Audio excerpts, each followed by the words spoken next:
Today's a changing day in your life because all that's going to stop right here, right now. Today, we have filled our audience in the studio with people just like you at home.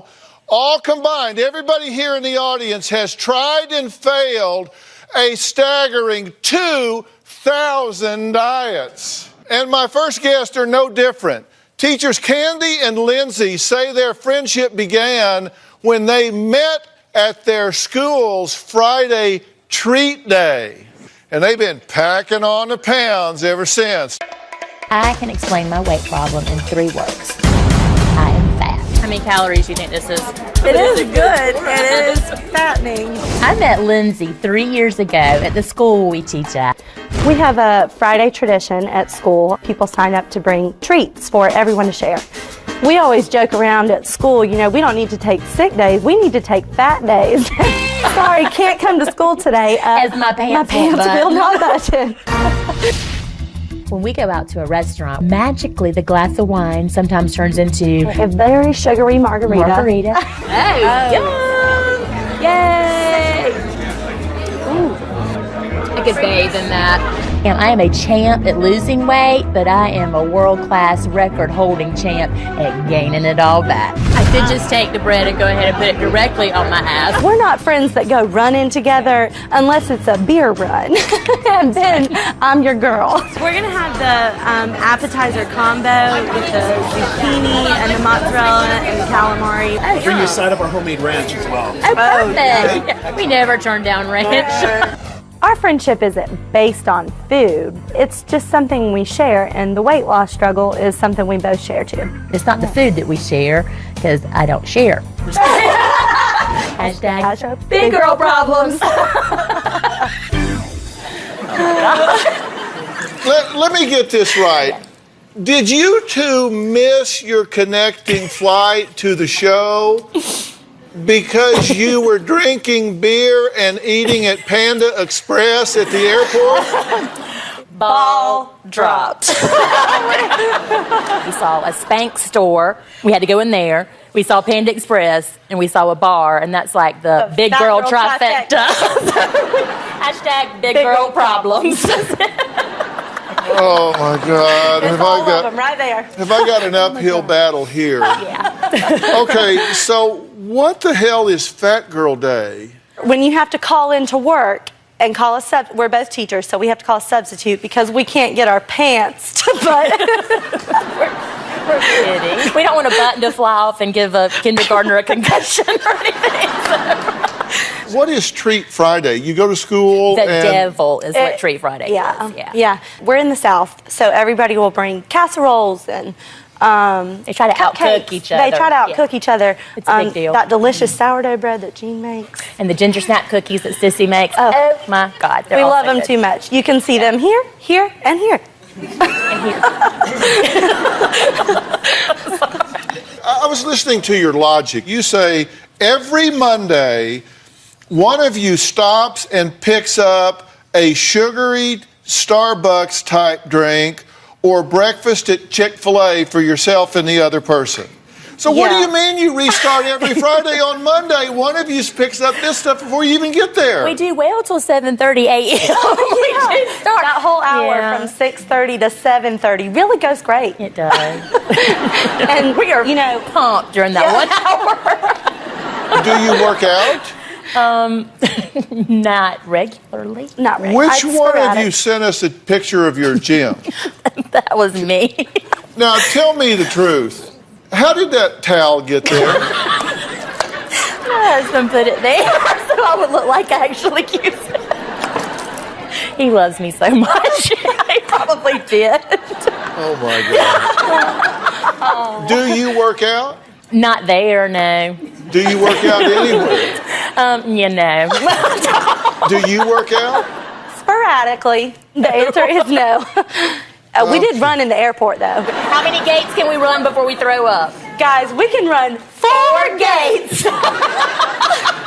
What's the longest period of time you have ever had any discipline with regard to weight control? 2 weeks. I lost 40 pounds last year, so I had discipline with what I was eating, but not with working out. Or, I'll work out like a maniac and eat like a pig. I never do the both at the same time. Me too. Which would probably be a really good idea from that look on your face. Which is the key. I'm just going to go out on a limb and guess that's what you want me to do. No, it's fine. Okay. You two didn't come all the way from South Carolina to tell me you were overweight. Both of you are eyes wide open about how this happened, right? Oh, yeah. Yeah. The good news is I do have exactly what you're looking for. But you need to understand there's something different. You get involved with me, I will haunt you till the end of the earth. We've heard. Sphincter clenched right now. Yeah. Just Okay. All right. I'm ready. Yeah, you've heard the old saying, hindsight is 20/20, Yeah. right? Well, Lindsay and Candy have perfectly clear vision on how they got where they are today. But I want them, you in the audience and you sitting at home, to turn that 20/20 hindsight forward to see with perfect clarity where you want to go when it comes to your weight. And I've spent a decade doing research, and for the first time in 10 years, I've written a book about weight loss. Now, why did it take me so long to write my second weight loss book? Because I finally have something new to say, and it's called the 20/20 diet. All right?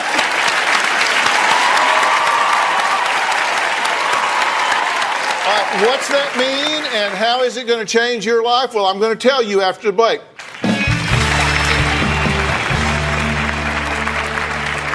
In my 20s, I actually was so obsessed with weight that I developed an eating disorder that really warped my relationship with food. My weight issues didn't start until college. Some of my sorority sisters would talk about my weight. The girls actually had a Facebook group where they would post negative things about my body that was really hurtful to me. And my weight, 204. I about peed my pants when I saw that on the scale. I weigh, drumroll please, 242 pounds. So got your beat there, sister. I am my own worst critic. I'll say, oh my gosh, your boobs are like basketballs, or your ass is the size of Montana. This is the one thing that I have not conquered, and I'm ready to do it with Dr. Phil's help. Now, when I did this book, The 20/20 Diet, we conducted a national survey as part of the book. We did it on our own and discovered that nearly half of those people that lose weight gain 100% of the weight right back. That needs to stop today. Now, before the break, I told you I've written a book called The 20/20 Diet. Turn your weight loss vision into a reality. 20 key foods to help you succeed where other diets fail. I wanted to give a clear vision and a doable plan on how to get you what you want. It's full of emerging research and theories designed to get you where you really need to go. Here's what the 20/20 diet is going to do. I want to give you 20 foods for 20 days that are going to do something that's going to increase your body's thermogenesis. There's really emerging research that says you can eat these foods that increase your burn rate. Awesome. That can help you feel fuller when you eat, and that have a time release effect. I looked at your excuses. Mm-hmm. We found that nearly 40% of the people said that lack of willpower is the top reason they fail. You say ice cream is calling your name from the freezer. You can hear it. You can hear it calling your name, right? So that means if I'm going to do something that works, I've got to figure a way to deal with the cravings. You also said you hate dieting because you get bored. Yeah. Okay? So when I look at the rebellion triggers, why people rebel against diet, boredom is a huge one. Temptations, a huge one. And you do that. You know, we've had fun here, but the truth is both of you know you hide behind humor, right? Oh yeah. Yeah. Now, these friends not only share a love of Chick-fil-A and strong margaritas, they also share a much deeper connection. and it's the reason behind all the humor and laughter. I experienced my first diet when I was 10 years old. I can just remember my mom always saying, you know, you're such a pretty girl, but if you would just lose 5 pounds, you would be beautiful. In my 20s, I actually was so obsessed with weight that I developed an eating disorder that really warped my relationship with food. I'm tired of weight and body image even being an issue. I do use humor to cover things up and to make myself feel better and make it seem like it's not that big of a deal.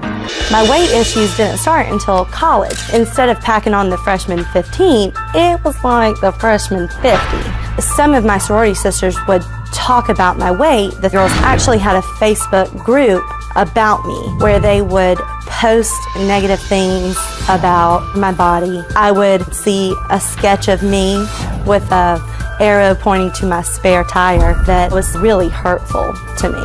After college, I gained 70 pounds, and now I'm up 90. It feels like I'm in a body that's not mine. If you had told me you're going to be on Dr. Phill talking about how much weight you need to lose, I would say, you're crazy, I'm hot. And now I'm saying, Dr. Phill, help, I'm not.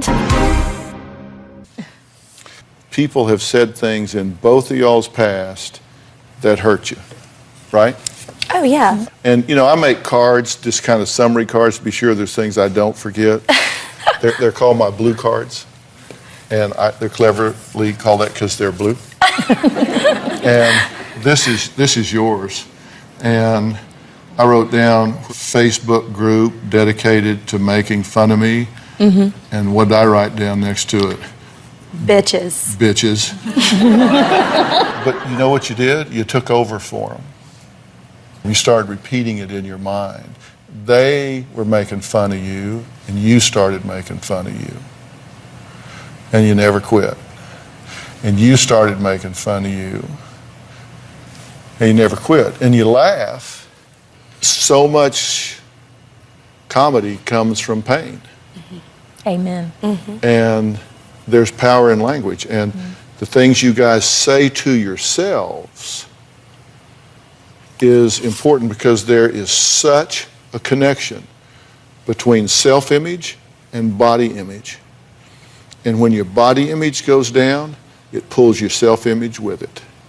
It shouldn't be that way. You're not a worse person because your body image is not exactly like you want it to be.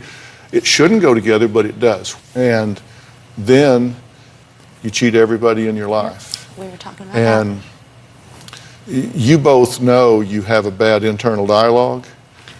Well, I want you to both listen to what my next guest says about herself. She refuses to have the wedding of her dreams. She refuses to walk down the aisle with the man of her dreams because she says she doesn't deserve it. And that's why I am so motivated to write this book and to change your life and every one of you. I want to give you the power to change all of this. We're going to meet her after the break, and you guys are going to listen with both ears.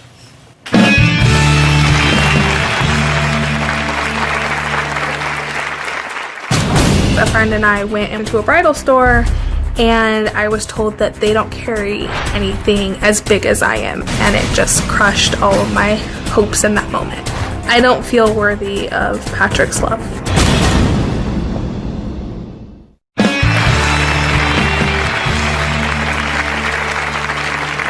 Well, the holiday season is here, and all of you know what that means. Delicious food and weight gain.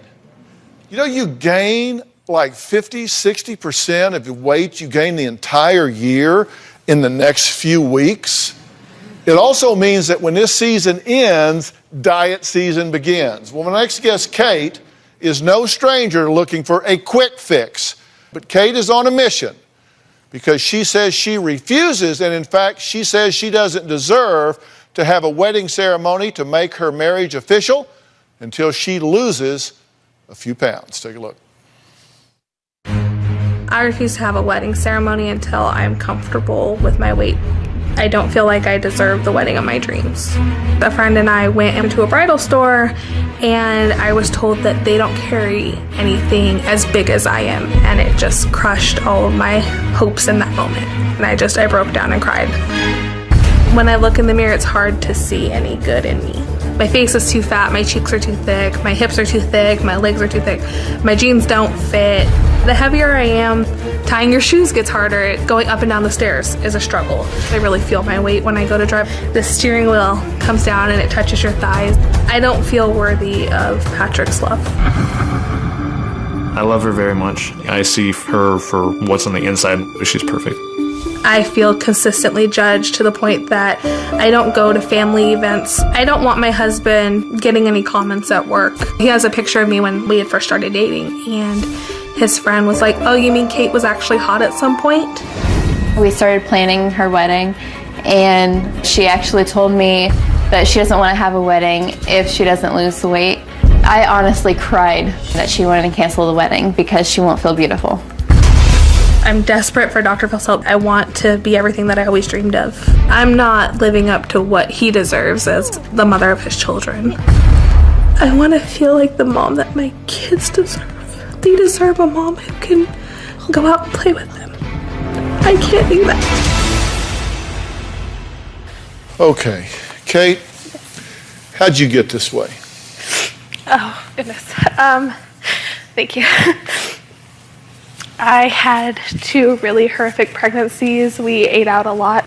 I ended up on bed rest twice, and I gained 100 pounds with my first pregnancy and about 50 with my second. Okay. Now, at this point, and you're okay if I say your height and weight, right? You're 5'7" and 304 pounds. Yep. And you have a body mass index of 47.6, and obesity is 30 or greater. So you're morbidly obese. And Tess, you don't like what it's doing to her self-image because you love this girl, right? Oh, yeah. She avoids going to places. Doing anything, really. And you say you can't stop eating. If I feel sad, I eat. If I feel happy, I eat. If I feel nervous, I eat. And it's just very emotional issue. So we ask you about your excuses for not having a ceremony, and I made a list of those too. I got blue cards like I do for them. So you don't deserve the ceremony. Your husband deserves better. You're not worthy of his love. Why did you say, I don't deserve the happiness that comes with being healthy? Because I feel like, I don't know, I guess other people deserve more than I do. If you're right, then what? You don't deserve a husband. You don't deserve happiness. You don't deserve, then what do we do? I don't know. I really don't. I struggle with that a lot. And it puts me in a really, really hard place, especially with my kids and my husband. If you have this negative internal dialogue, you generate the results you believe you deserve. And you know that to be true, right? Yeah. Thankfully, I have an incredible husband who tries very, very hard to push through that with me, but it's a really bad struggle. Yeah. Well, here's the problem with that. Here's the problem with emotional and stress eaters. Emotional and stress eaters are 13 times more likely to be overweight or obese. And 80% of people list emotion or escape from emotion as their number one trigger to eat. That's me. So that's kind of a vicious circle, right? Yeah. How many people here eat emotionally? Raise your hand. See, you're not alone. See, it all comes together. I said this is the second book I've written about weight management. And the other one was The Ultimate Weight Solution that I wrote like 10 years ago. And in it, I talk about the 7 keys to weight loss freedom. Look at number 1 and 2, right thinking and healing feelings. There's a simple thing here. People are not overweight because of eating. They're overweight because they abuse food. You just have to understand that there are different kinds of hunger. Okay? There's physical hunger, mind hunger, and habit hunger. Physical hunger is when your body's saying, hey, come on, my stomach's barbecuing my ribs here. We need food. Blood sugar's going down. I need food. I need nourishment. We need energy. Mind hunger is when your head is saying, you know what, I'm upset, I need ice cream, it never rejects me. And habit hunger is when you eat situationally. It's like 5 o'clock, I get home from work, I always eat when I get home from work. If you did nothing but separate those three things out, you would be halfway home. I'm going to give you 20 foods for 20 days that are going to change the way you deal with food. But you've also got to get your thinking right. You got to get your mind right. We got to heal your feelings. Okay, we're going to talk about that. And in the meantime, be thinking about where and when you have heard somebody say something to you or about you that stuck with you.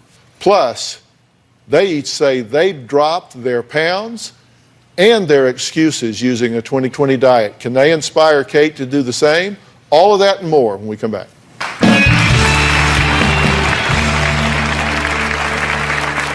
When I was in elementary school, I was bullied a lot for my weight. Oh yeah, she's a fat cheerleader. When she steps on her box, it sinks into the ground. It made me feel like less of a person. I feel great losing weight on the 2020 diet. The biggest thing I've learned is portions and mixing certain foods so that you are actually letting your body fuel yourself. Prior to this diet, I was a big stress eater. I was a chocoholic and loved sugar. Now I'm eating a lot healthier and cleaner, and I love it. The plan garnered immediate results. I approach eating certainly in a more conscious manner now and actually enjoy my food more. What was unique about this diet is I really never felt like I was starving because I could eat all of the foods. You just had to eat them in smaller amounts, but I never felt like I was really deprived or starving. 2020 diet has changed my life. I have much more energy. My confidence and self-esteem have boosted. It's really given me the tools to make a lifestyle change that's healthy and beneficial for my whole family and myself.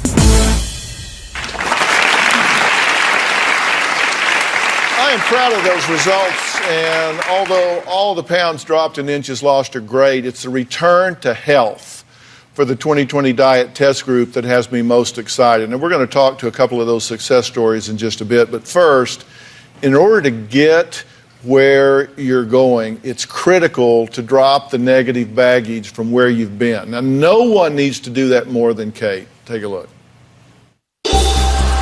When I was in elementary school, I really kind of started to chunk up. I was bullied a lot for my weight. Being told I was fat when I was ugly. Oh yeah, she's a fat cheerleader. When she steps on her box, it sinks into the ground. It made me feel like less of a person. I lost friends because I didn't fit the mold of what everybody in the group looked like. I was too overweight to be friends with people. I think I use my weight as a shield to protect myself from getting hurt. It's a lot of years of emotional buildup. Okay, you know, here's the thing. It's astounding how people can say things that stick with you and have such a lasting effect on how you feel about yourself. And we have what are called automatic thoughts in our mind. You know what I mean by automatic thoughts? What? They're the ones that just come up out of nowhere, the ones that have stuck with you, that give you how you sort of feel about yourself. They just come up. Yeah, but what you don't know is how often they can come.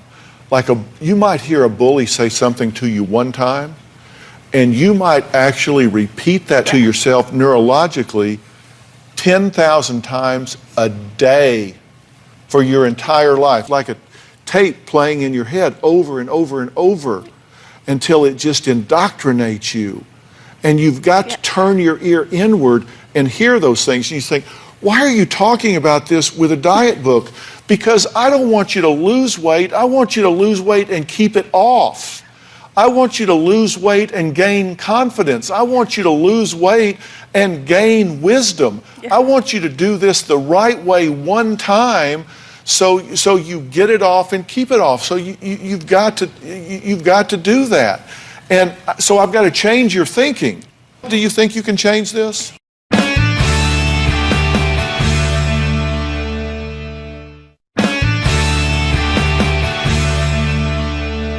Do you believe you can change this? With some help, do you think you can change this? I think I can, yes. Because you can. Earlier, you heard from the participants of the test group that followed every page of the 2020 diet. And I asked 2 of them to come here because I wanted you to meet some people that can do this. Cindy is here. Cindy lost 38 pounds and 27 inches. Where Cindy, stand up.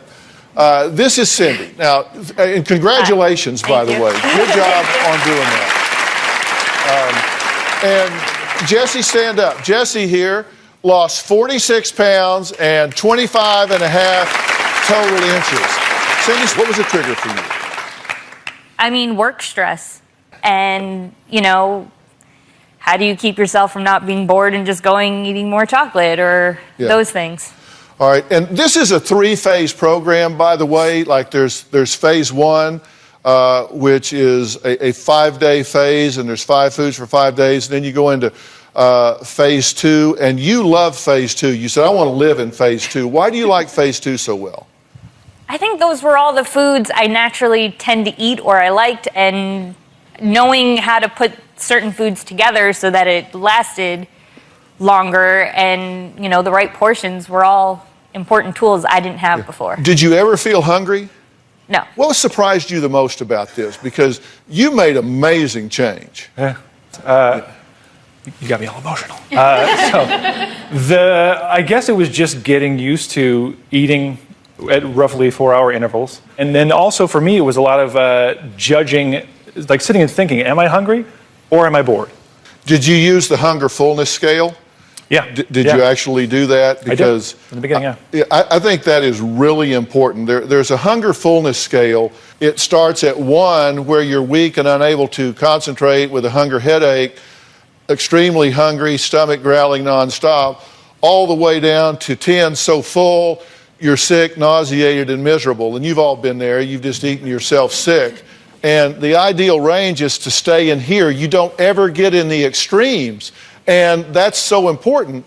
And I love what you said about combinations, and I love what you said about flavors, because there are combinations so the foods stay with you and you do get the flavors that you want. Well, but yeah, especially in phase 1, the portions were a lot smaller than I was accustomed to, but it forced me to actually chew the food and taste it and, you know, taste the flavors and that sort of thing, and it helped me a lot. And isn't it nice to feel a sense of mastery?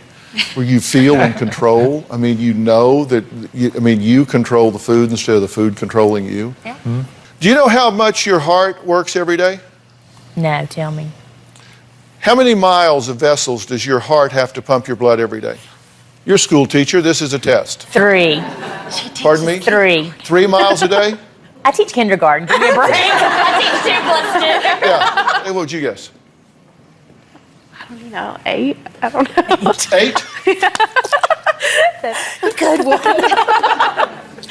The average person's heart pumps your blood through 60,000 miles of vessels a day. If you are significantly overweight, add an extra 18,000 miles a day of vessels.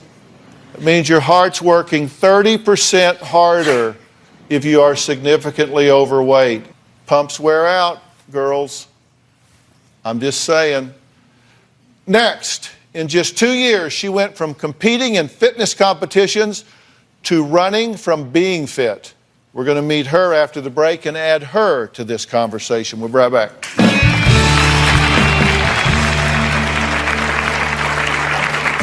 I feel like people look at me and think, what happened to that girl who used to be so fit and beautiful? I can't really look at the competition photos anymore. I have gained 60 pounds since the competition.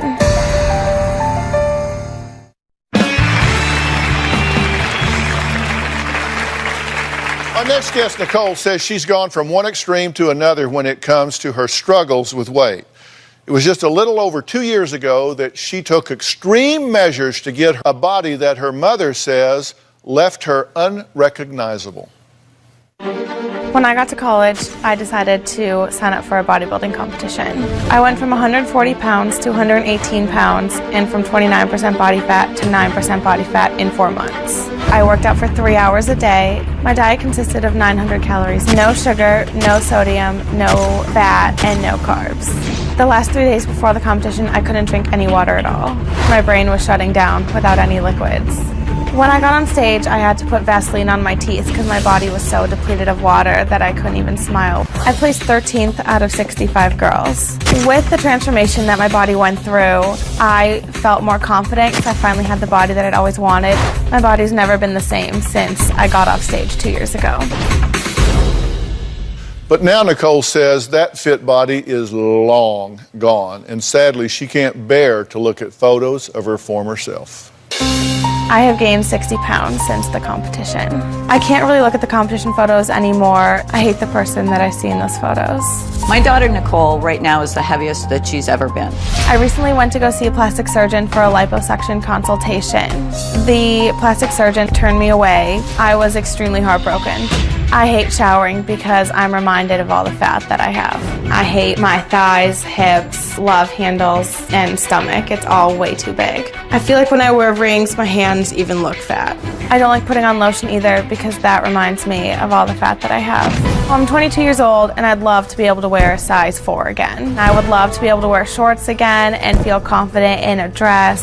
When I'm on campus, I just see all these really, really skinny, fit girls and I just feel so like a misfit. You're so beautiful. You have so much going for you.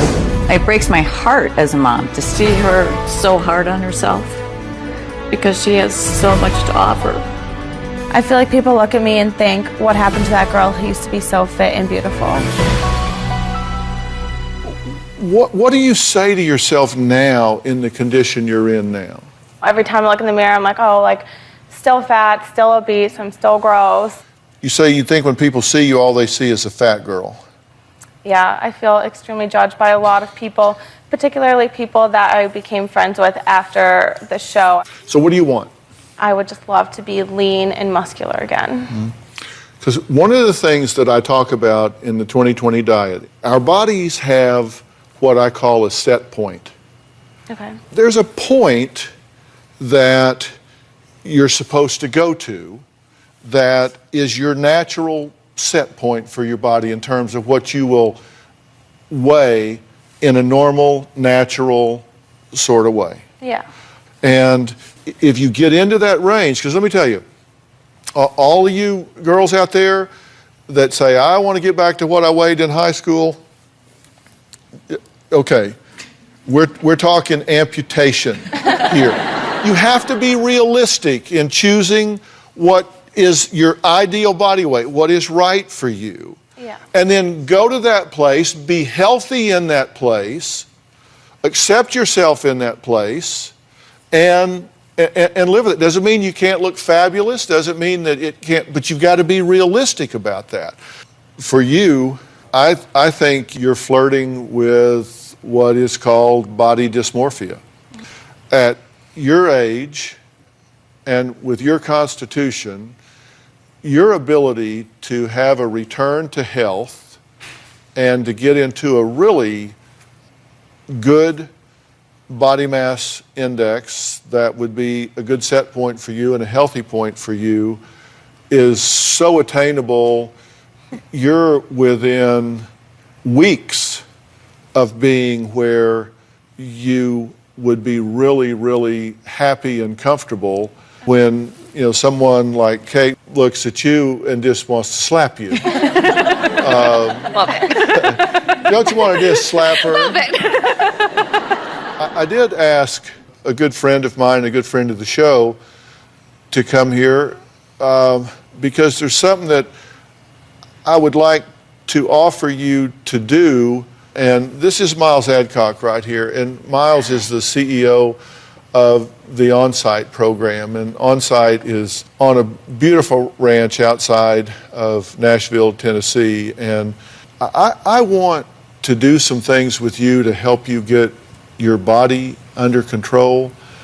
But at some point, I would like to offer you to take a couple of weeks and really go involve yourself in one of the workshops that Miles and his therapeutic team put together to really help you hit the reset button on all of this so you don't stay obsessed with this, you don't get into body dysmorphia, and you don't lapse into some type of eating disorder, because I think that would be really great. And Miles, you guys could really help her with this, could you not? 100%. And where we come in is drilling down on the first 2 of those 7 as part of the 2020 curriculum, the mind and the feelings.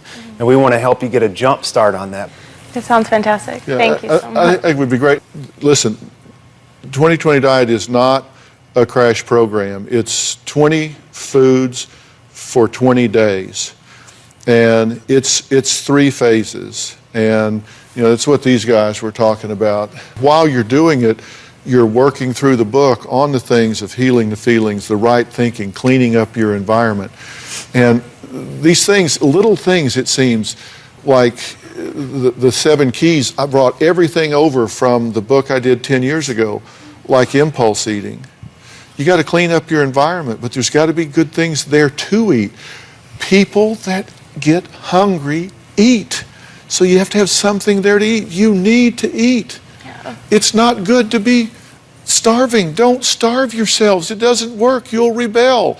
We did a national survey as part of this to figure out why diets fail, and I addressed every single point in this book, why diets fail, and came up with a strategy to attack that. And it's all right there for you. And so I want you to do that, then I want you to do this. Fair enough? Definitely. All right, next. Getting started on a weight loss journey can be tough, so I got some words of encouragement and a few surprises up my sleeve. We'll be right back.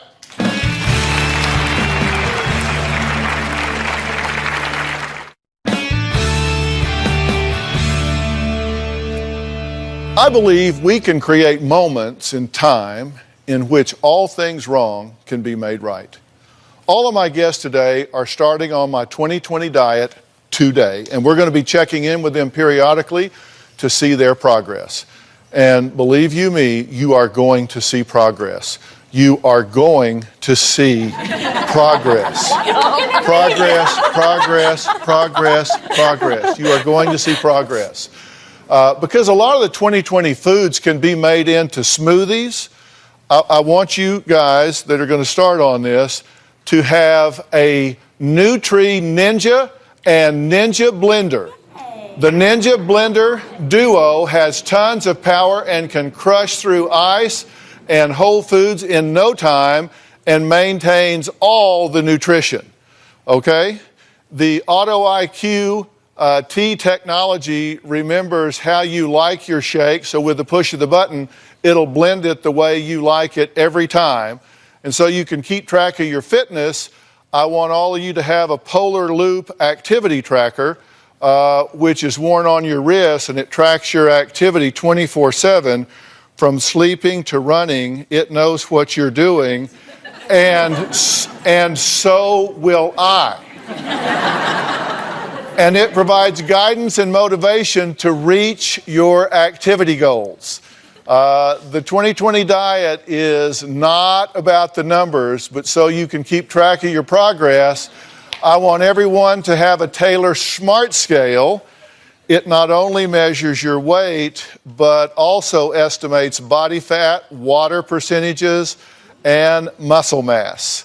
I'm going to give that to you four and everybody in the audience. Okay?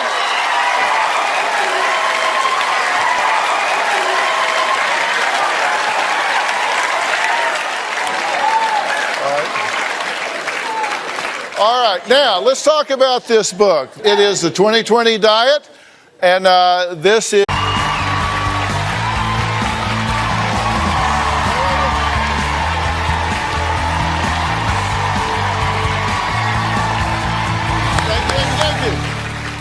Okay, now I want you to imagine that you're driving down the road of life with the man you love, but all of a sudden he surprises you with undisclosed incarceration history, stealing $1,400 from an employer, or having a pattern of psychiatric holds for wild and unstable behavior.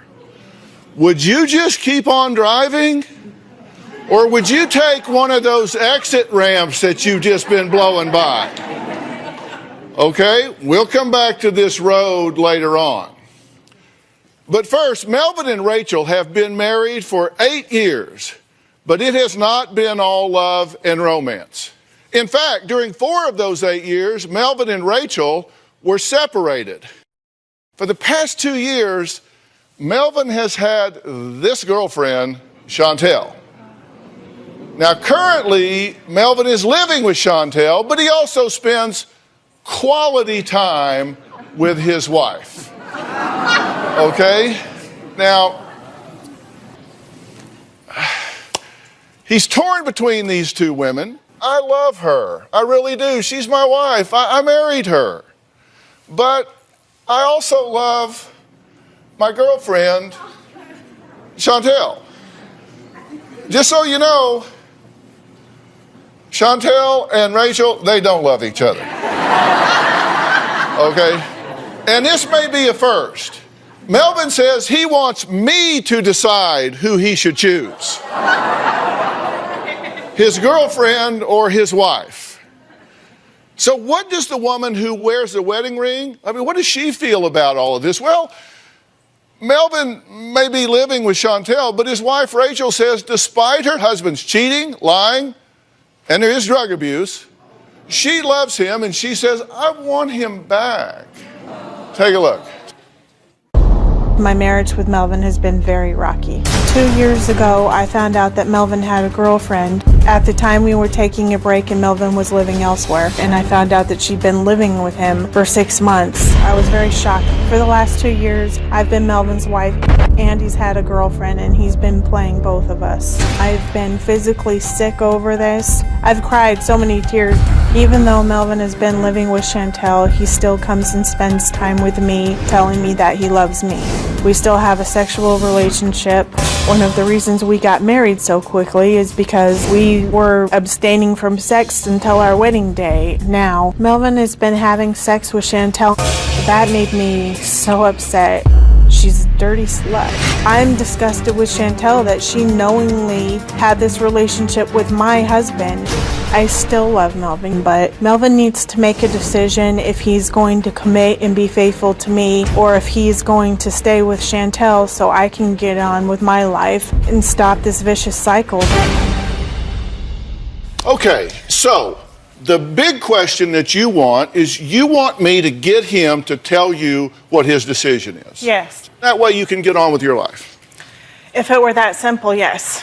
Because Melvin has made a decision several different times, but he'll always go back to Chantel. Mm-hmm. And it's sick. Now, you met him on an online website, right? Yes. Christian website. Yes. And you knew him for how long before you got married? About 6 or 7 weeks. 6 or 7 weeks. I know. So after 6 or 7 weeks, what you knew is that he had a computer. That's pretty much all you knew. Who asked who to marry who? I asked Melvin to marry me. You did? Yes. Why? Because I loved him. Here's my question before we meet him. Why is it his decision whether you get on with your life or stay with him? Why is that his decision? You say you're sitting here waiting for him to decide which of you to pick? I am here because I need help to be strong enough to learn to be happy by myself. And I mean, if that's the decision that's made here today, I need to know. Okay, so you just lapsed into the intransitive statement. If that's the decision that's made here today, yes, that decision has to be yours. He can't make it. I can't make it. He's asking me who to pick. I haven't met her yet. I guess I'll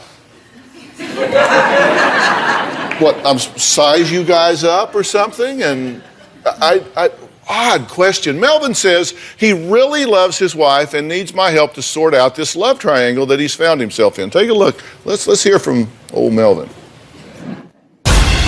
Right now, I'm in a position where I have a girlfriend that I love and I have my wife that I love. I don't know what to do. I'm in the midst of a love triangle.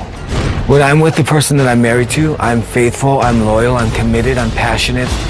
Rachel and I have had a rocky marriage. I believe that Rachel is responsible for me being with Chantel today. I never would have went to Chantel if I didn't get kicked out. Don't you love me? Yes, I do love you. I'm not getting a divorce because I love my wife and I want to be with her. Well, I believe in my vows that I said to Rachel when I said, till death do us part. At the same time, there are ways that Chantel understands me that Rachel does not. She's there for me, she loves me. I love you. She's very supportive of me. Rachel is supportive of me, but she doesn't show it. I'm very affectionate to my wife when we're alone. Also, when I'm with Chantel, I'm very affectionate. One more. I'm having sexual relationships with both women. Rachel confronted me and asked me if I was having an affair. I told Rachel no because I didn't believe that I was having an affair because she kicked me out. Chantel is a person that I truly, genuinely love because she's been there for me the last 2 years. But I know that eventually it's going to have to end because I'm not married to Chantel, I'm married to my wife. But if my wife doesn't want to continue our relationship, I want her to tell me. I'm going to take to heart what Dr. Phill tells me. That's why I'm here to get some answers. This can't go on. Okay, good to meet you. Yes. So you're torn. Yes, Dr. Phill. You're really torn because do you love your wife? I love her deeply. Uh-huh. But you love Chantel? Yes. Do you love her deeply too? Yes, I love Chantel also. And you want my opinion, right? Yes, I do. And I'm going to give it to you. You may like it, you may not.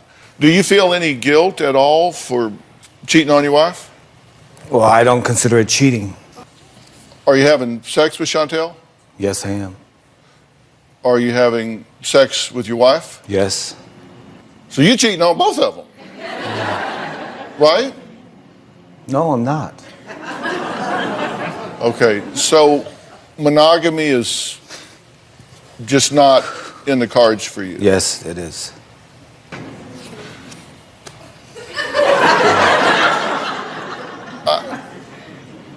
They're laughing because I'm just an old country boy, and I don't understand how you can embrace monogamy and 2 women at the same time and be married to one of them but not the other. Well, Dr. Phill, I guess I'm not. Well, I'm glad to hear you say that because I was really confused. I was going to go Google monogamy and see.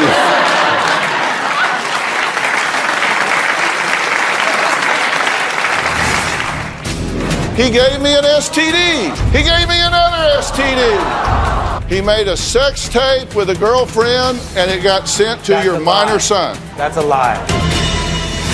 And later, this isn't a game to me. It is a game to you. No, it's not. Don't give me that self-righteous crap. You are married to her and she knows about her. You're with her and she knows about her. And you got your cake and eat it too. So you're ping-ponging back and forth between the 2 of them.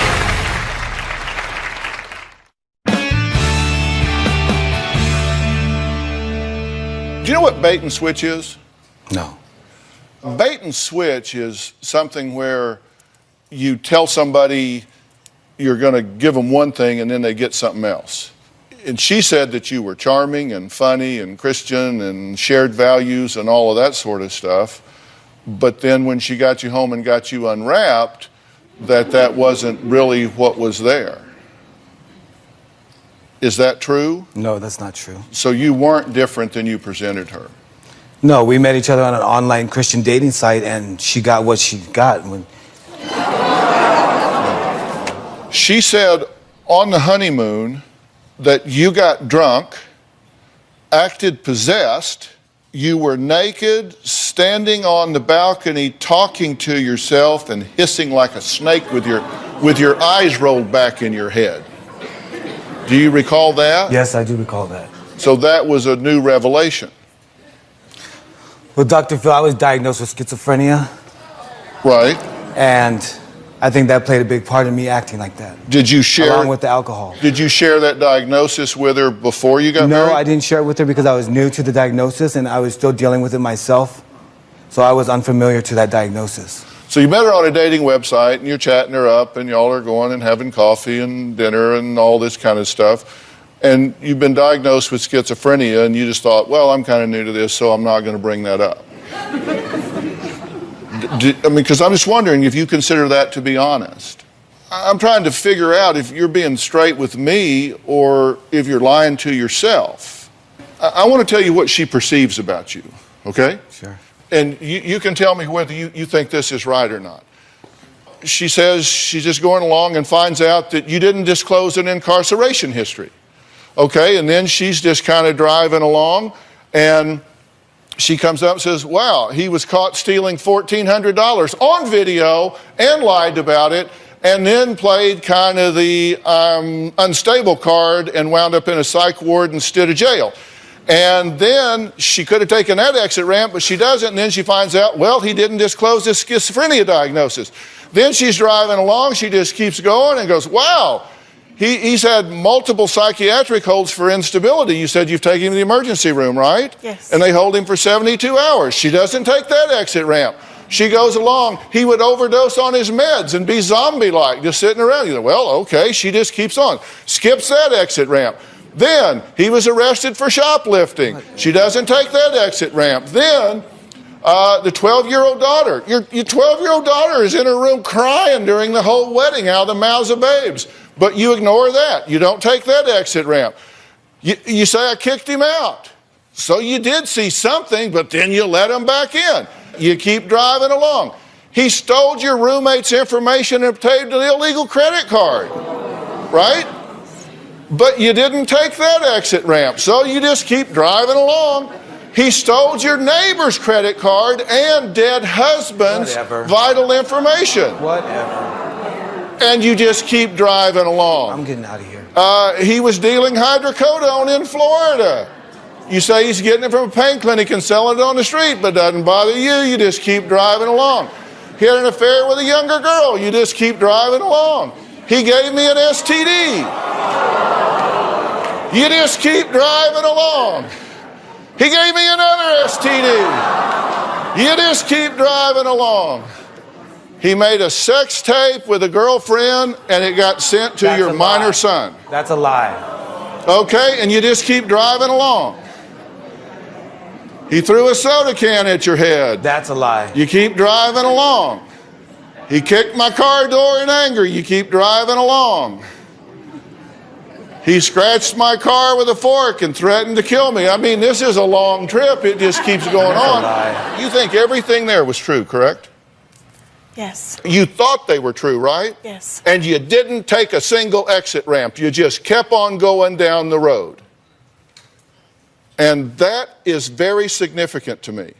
Yes. Even if you're wrong, he's getting ready to say, not true, I didn't throw a soda can, or whatever. But that doesn't matter. The significance to me is that you believed it was true and you kept going anyway. What'd you steal? My neighbor's ring. Okay, and you stole that ring to impress him. Yes. No, she didn't. She said she stole the ring because she wanted you to know she could be a bad girl too. You could take the ring, but you couldn't take the guilt, so you went and told her, I did this and I'm sorry. Yes. And she said, okay, give me the ring back and we'll just forget the whole thing. She turned me in and I was arrested for it. Okay. Now, unless I misunderstood this, I understood you to tell us that you told Melvin that if you give the ring back, that she wouldn't prosecute you, and he said no. Yes. I wanted to be able to get the ring out and put it back before she found out, and he wouldn't agree to that. He said, no, we're keeping it. And she went to jail for 12 days. I was unaware of that. I didn't even know she was in jail at the time. Really? Yes. Because I got to tell you, my wife doesn't show up for... No. This was during the time we weren't together. About 4 or 5 days, I'm going to start looking around. We weren't together during this time. Okay, y'all were separated? We were separated. You were with Chantel? Yes. Y'all are wondering if I can help you, right? Yes. I can help you. I can help you, seriously. I can help you. You've lost your mind. You've lost focus about what makes sense.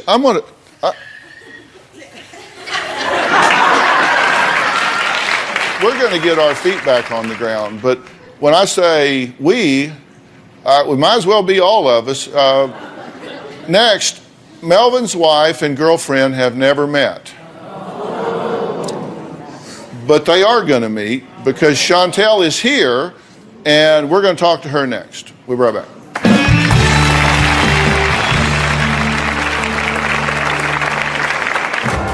I've told Melvin that he needs to suck it up and be a man and get a divorce. Rachel has asked me if I've ever slept with Melvin. I told her the truth.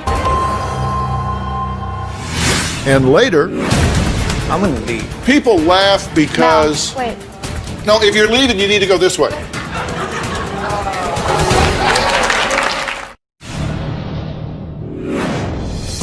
I've never met Chantel face to face. I'm very ready to confront Chantel because I can't take it anymore and this has to stop today. Get over here.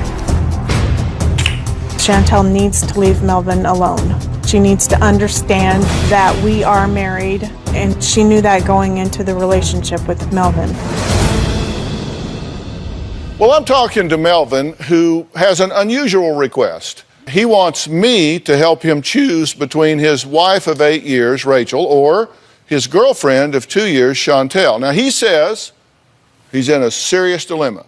He admittedly ping-pongs between each woman and does not know who he should be with, as he loves them both. His wife, Rachel, wants him to choose before the show is over. But first, let's hear from Melvin's younger girlfriend, Chantel. She says she is the best person for him, not his wife, but her. Melvin is my boyfriend. We've been boyfriend and girlfriend for 2 years. I knew that he was married when I met him. I've been sleeping with the married man. When Melvin and I first were involved intimately, he was already away from his wife. I was developing feelings and we kissed. And in that kiss, I knew that I was in love. I've told Melvin that he needs to suck it up and be a man and get a divorce. You said you were gonna get a divorce, and then you said you were gonna marry me. I don't remember that. Rachel has emailed me saying ugly things like, bitch, who wants you? You're fat and ugly. He loves me. That pisses me off. I most definitely believe that if Rachel loved Melvin the way she needs to love Melvin, there would be no reason for Melvin to look for me. Rachel has asked me if I've ever slept with Melvin. I told her the truth. We did have sex. I know that he loves me. I know that he loves his wife, but I just don't know if he knows how to make a decision for himself. Chantel, come on out. Hi, babe. Hi, Dr. Phill. Good to meet you. How are you? Good to meet you. Let's see. Can I put you there? And I'll put you... Don't forget the audience isn't here. I'll put you right here. And you just decide where you want to sit.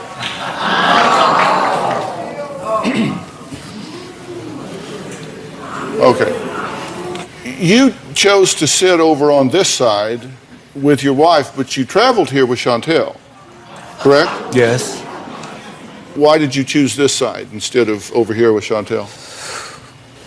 Because Dr. Phill, she's my wife. And I love her. And I want it to work. Yeah. How do you feel about this one? Same thing. I love Chantel. You've been with him for 2 years, and he's married. When I first met him, he was separated. He had his own condo. Kind of one bald guy to another. Aren't you just kind of sitting around saying, how did I find two such gullible women? No. That's not what I'm saying. This isn't a game to me. It is a game to you. No, it's not. Don't give me that self-righteous crap. You are married to her, and she knows about her. You're with her, and she knows about her. And you got your cake and eat it too. So you're ping-ponging back and forth between the two of them. When I was out with Chantel, I was separated from my wife and we were contemplating divorce. I did not just walk into another relationship knowing that I was going to fall in love with somebody else. Did you give your wife 2 STDs? No, I didn't. My wife was unfaithful to me. She could have contracted that from the person she was with. He says that he's not ping-ponging back and forth and not playing you both. What do you think about her being involved in your marriage? It's disgusting to me. I don't see how someone could do that. If she knows we were trying to work things out, she should be a woman and back away. But she's constantly calling, crying, just nonstop text messages whenever we're together. And I just think that's very selfish.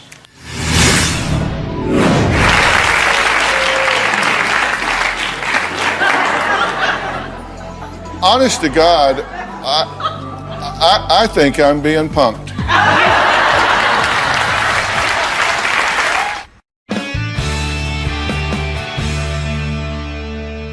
Y'all are currently living together. Yes. And you traveled here together. Yes. Yes. But you're sitting over here with your wife because you say you want to be with her. I'm committed to my marriage, even though it doesn't look like it. It doesn't look like it. It might not look like it, but when I said my vows to my wife, I meant my vows till death do us part. I don't know what you think is so funny. You know, people... I'm gonna leave. People laugh because... No, wait. No, if you're leaving, you need to go this way.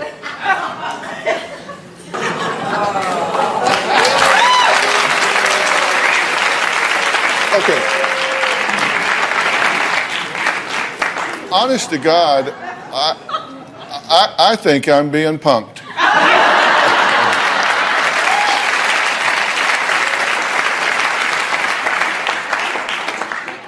He was saying, I don't know what you all think is so funny. Do you know why they're laughing? Yes, I do. Why are they laughing? Because this is a ridiculous situation. It is ridiculous laughter.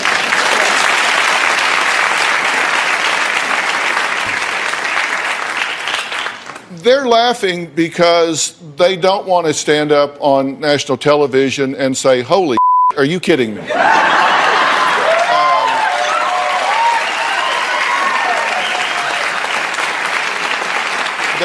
That's why they're laughing. I understand. But we need to, and these guys will come back. They make a laugh. Oh, here we go.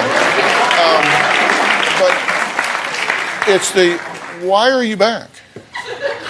Why did you come Dr. back? Phill, I need your help. I wish the audience would stop laughing. This is serious. This is my life that we're talking about. I'm not playing a game. I'm not making up jokes. I don't know what's so funny, but this is my life that we're talking about. I came here today to just get real answers and to find out some help from Dr. Phill. That's the only reason I'm here today. Well, since you're talking to them, I'll speak for them. May I speak for y'all? Yes. They're laughing because it's ridiculous. They're laughing because your absolute and utter lack of insight and narcissistic, self-serving is more than they can take. That's why they're laughing. And that should be a huge wake-up call to you. You should thank them. It is, You should thank them for pointing out the ridiculousness of the rationale that you call a marriage. How am I doing? Okay. Wanted to be sure I wasn't misquoting you. They're not making light of this because it's funny. They're making light of it because it's ridiculously sad, and they cannot understand why you are sitting around waiting for him to decide what happens with your life.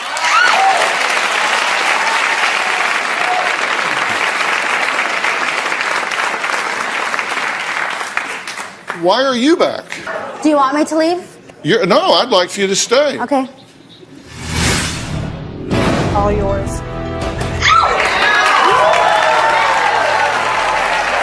That's the end of this show. She just made her decision.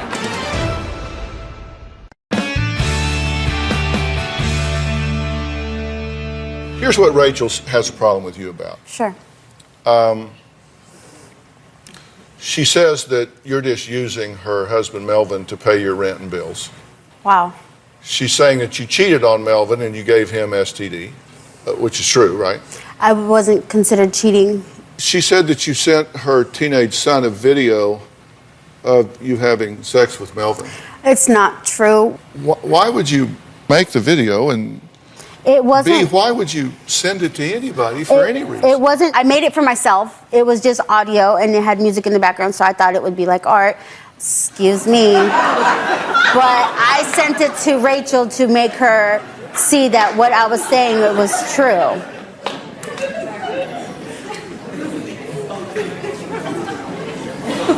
You're here because you keep kicking your husband out because you can't keep him. You keep kicking him out. That's stupid. Here you go, all yours. That's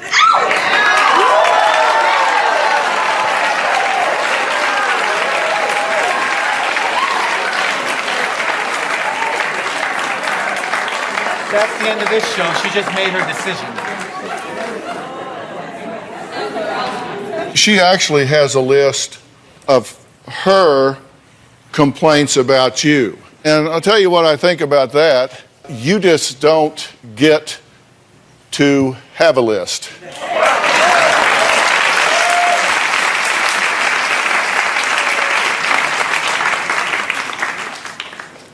You're right. Maybe I don't get to have a list.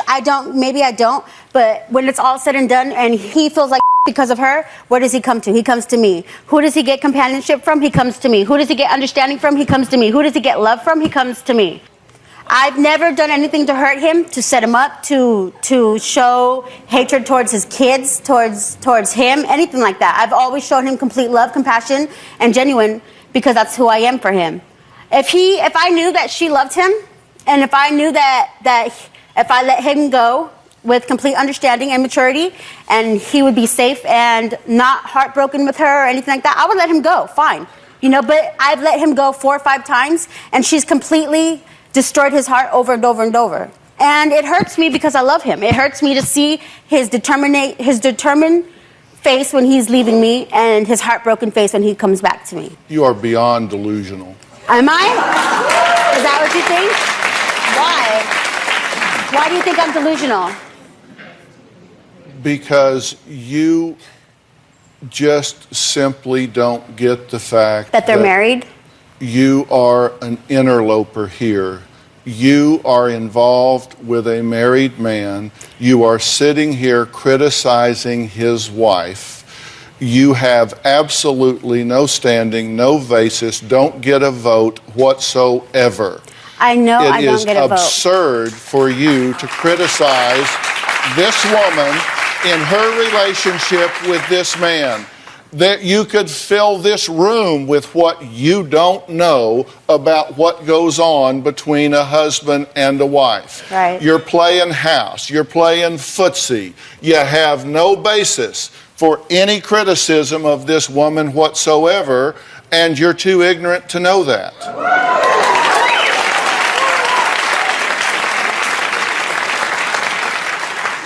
Melvin wants me to make a decision, and I will right after the break.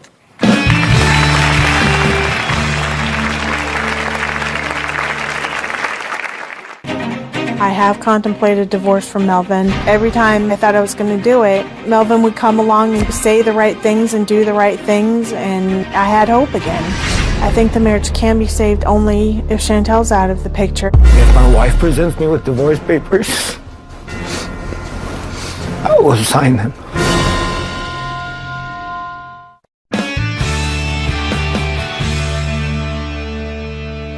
You asked me a question coming in, what should you do? Yes, sir. First off, this relationship, if that's what you call it, between the two of you is unhealthy, it's sick, it's improper, and it's doomed to failure. There is no future in a relationship between the two of you. You're incredibly toxic for each other. You should not be together another minute of another hour of another day. That's what I think about this relationship here.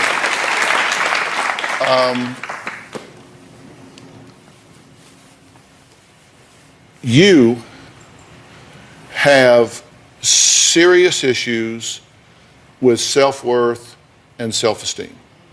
The fact that you are willing to allow yourself to be pulled in to this kind of melodrama and infidelity and lies and all of this sickness going back and forth is all about you.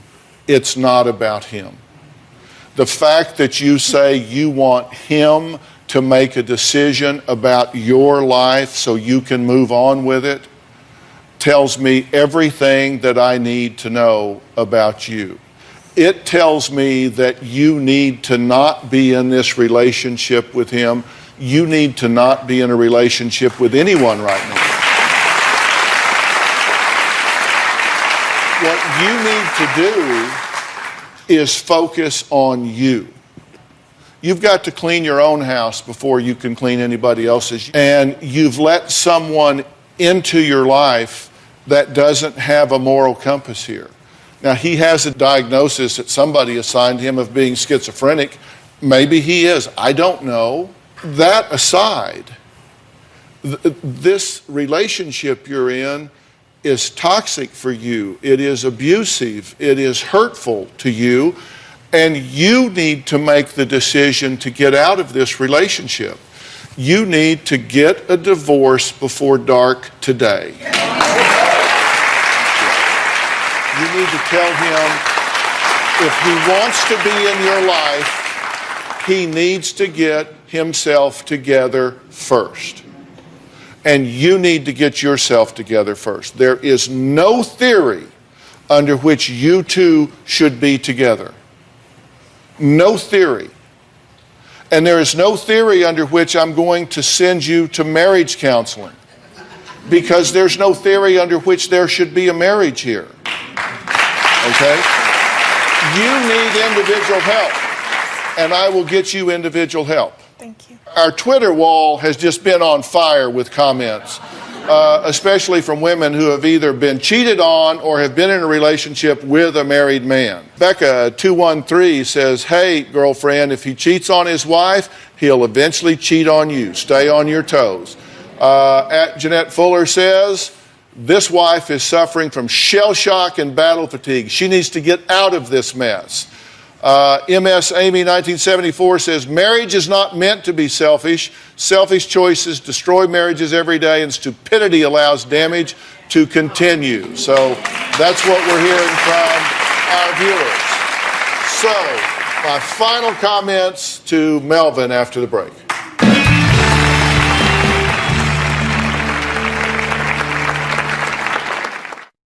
Okay, Melvin, is there any specific question or comment you have about anything I've said so far? I've said you absolutely do not need to be with her, and I've told her she absolutely should not be with you. You know what? I came here today for answers, and I think I got the answer that I was looking for. Mm-hmm. Well, let me answer a question you didn't ask. Okay? Sure. The question you didn't ask is, Dr. Phill, what the hell's wrong with me that I am creating all of this drama in my life and can't sustain a course of action here? I'm glad you asked. You are having a lot of problem, in my view, with impulse control.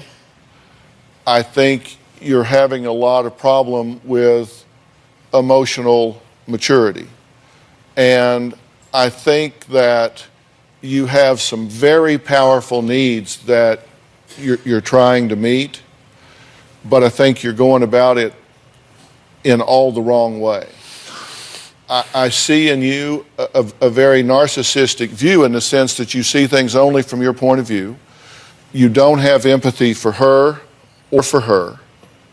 And as a result, you're derailing lives of the people that you're interacting with, not the least of which is yours.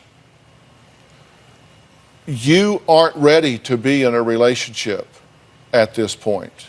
Now, I have no doubt that you can be. I mean, you can get on dating sites and you can meet people and, you're not a bad-looking guy, and, you're in pretty good shape, and, I think you've probably got a pretty good gift of gab and a pretty good sense of humor and can probably be pretty charming over dinner. But there's more to it than that, and you want more than that, right? Yes. So what you have to start asking yourself is, what in the world is wrong with me that my moral compass is spinning instead of pointing towards true north? Now, I don't know what your involvement is with drugs right now. Are you doing drugs right now? Yes, I am. This erratic behavior you're showing could be totally a function of drug addiction and the roller coaster that you come from that.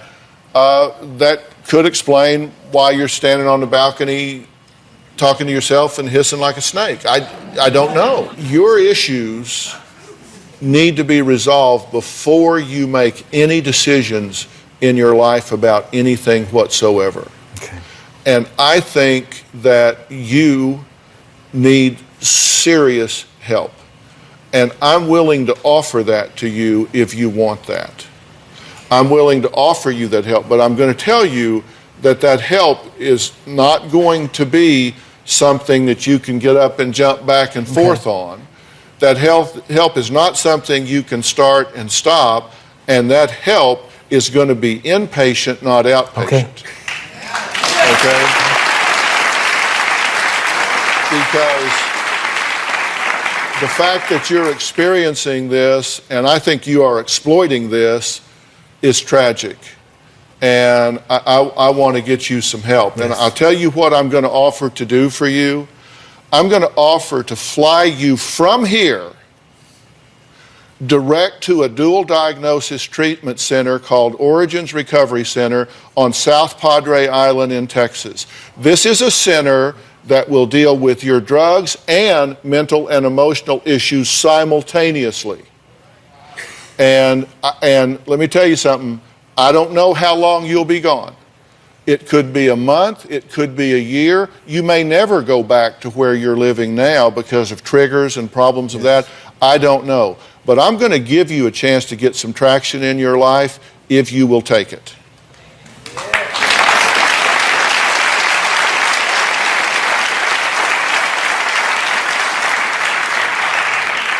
Will you take that help? Yes, I will. That is, thank you.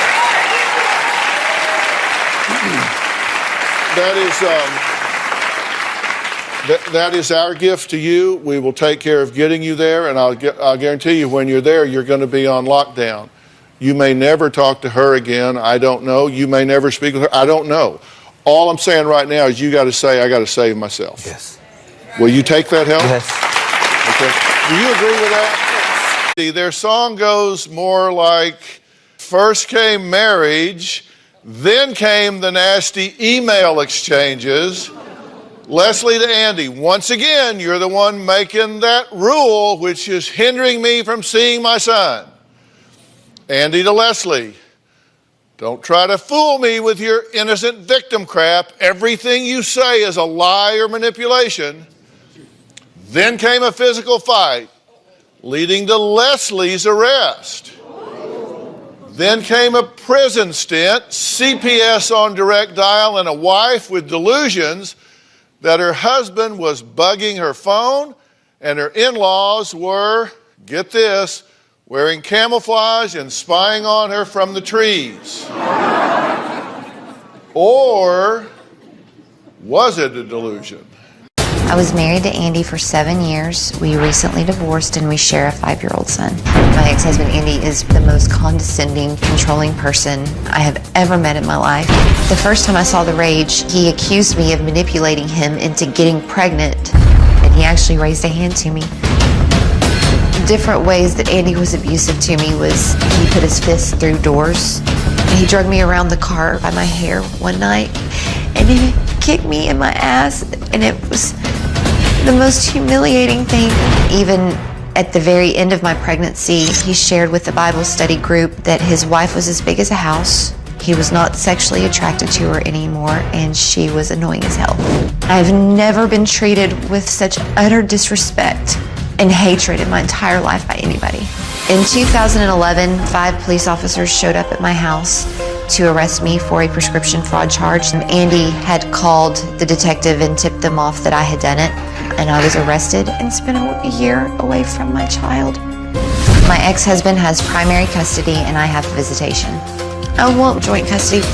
I am the best thing for my child, but I literally hate Andy for what he has done to me. Well, Leslie also accuses her ex-husband of cyber stalking her, including tapping her phone and tracking her every move via GPS. Here, take a look. I believe that my ex-husband is stalking me. He has used spyware on my phones and email accounts and text messages. I believe that he has had a GPS actually hardwired into my car and maybe even a recording device. The way that he harasses me today is his text messages will come through and there will be like 32 texts that come in all at once.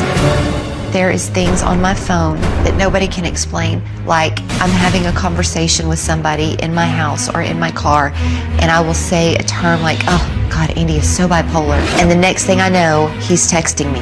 I am not bipolar. At one time, these mind games and harassing emails and text messages, they started to make me extremely paranoid. I feel at all times like I question whether or not I'm going crazy. I think that his ultimate goal is to break me down. He can't have me. He'll ruin me to a point where nobody else will want me. Okay, Leslie, let's just get right to this, okay? You think he wants you back. Yes, sir. So you think he's doing this to force you into dependency? On him, yes, sir. Is he stalking you? I know that I believe 100% in my heart he is. Is he emailing you and texting you 20, 30 times a day? Yes, sir, that is true. What's he say? Most of the time it's just degrading. Sometimes it's, he goes to, I'm a wonderful person, and it flip-flops back and forth so much. It's either I'm the greatest thing since sliced bread or I'm the worst thing that ever was put on the face of this earth. You never know.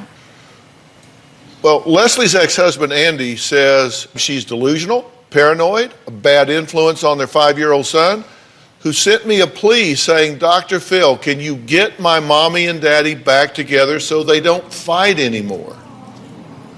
Leslie has been accusing me of stalking her, messing with her phones and computers and spying on her. All this paranoia that went on for years. The mindset and the actions are generated by drug use. I decided maybe it'd be good if we go on vacation. I found this big log cabin. It was secluded. What I had hoped would be coming back together. Yet what happened was her stating that there's people spying on her in the trees, top of the house, people following us in cars. Our relationship got so strained and chaotic. I was just fed up with all the insanity. I love Leslie and I hate seeing what addiction has done to her. I felt I needed to be responsible for my son and prevent them from being together. Good to meet you. Are you stalking this woman? No. Are you emailing or texting her 15, 20, 30 times a day? No, I don't know why my texts go out, all divided up. So you send really long texts? Yeah, anything that's more than 3 or 4 lines will split up. Are you in love with her? No. You're here because you want custody of your 5-year-old child. Yeah. I'm here because I want the harassment and the ability to be able to parent my child without the fear of him or his family calling CPS on me or being followed or monitored by him or his family or CPS. And I want joint custody of my child if and only if I can get a job where somebody doesn't call and sabotage it, and I have a place to live where nobody is in control of taking it away from me. And if I piss my mom off just the right way, she's going to kick me out of the apartment that I live in that I have to have in her name because I can't get an apartment with a felony. How long you been in that apartment? Since July 3rd. seems plenty of time to find a job. I don't have the luxury to sit on my butt with the responsibility of taking care of a child. I don't have a spouse to hang out and unemployed and sit and talk to the cleaning lady that I pay for. I'm not sitting around my apartment talking to a cleaning lady You that were you're at the paying house for. for 6 years. You want to pay the rent, you don't want somebody, well, you don't want somebody kicking you out or controlling you, but you won't do nothing about it.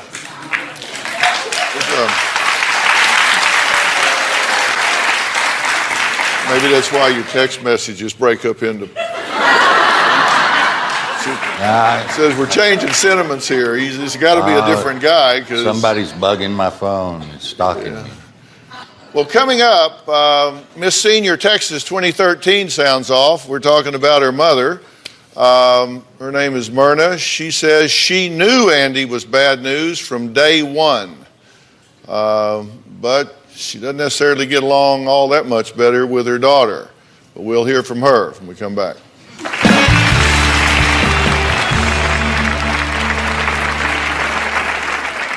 The last time I was at Leslie's home, her phone just started pinging and pinging and pinging and pinging. And I said, "What is that?" And she said, "Oh, it's text from Andy." And I said, "Well, how many are there?" And she said, 26. That's just ridiculous. And later, If I thought for a second I could get by lying to you, I mean, I'm not stupid. I knew that y'all would know the truth about all of this.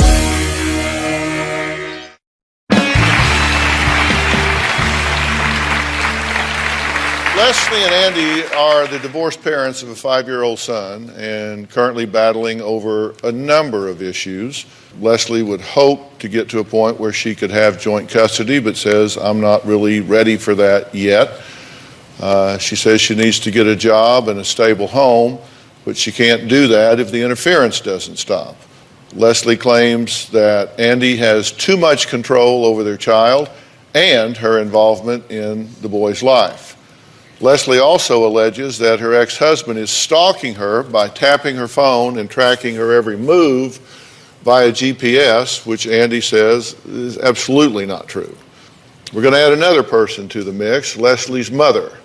Myrna also says Andy is a control freak who uses her grandson to get what he wants from both Leslie and her. My daughter Leslie just divorced a narcissistic abuser.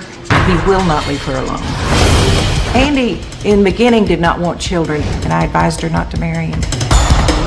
Things got worse after they got married because Andy is incredibly controlling. Andy does harass Leslie, but I think he tortures her mentally and emotionally. The last time I was at Leslie's home, her phone just started pinging and pinging and pinging and pinging, and I said, "What is that?" And she said, "Oh, it's text from Andy." And I said, "Well, how many are there?" And she said, 26. That's just ridiculous.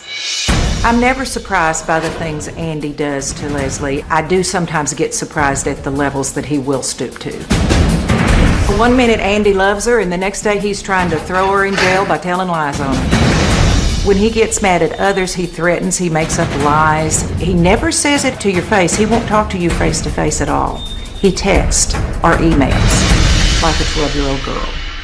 He has definitely threatened me that if I don't do what he likes, that he will withdraw my grandson from me. He's done that once, and it was very painful. He has turned on me with his texting and his threats. He constantly reminds me that grandparents have no rights in Texas. If you don't do it Andy's way, you won't do it at all. I've never had a conversation with Andy face to face because he's a coward, and he will only bully women over text. If I could see him face to face and give him a piece of my mind, I'd say, "You're nuttier than a porta potty at a peanut convention."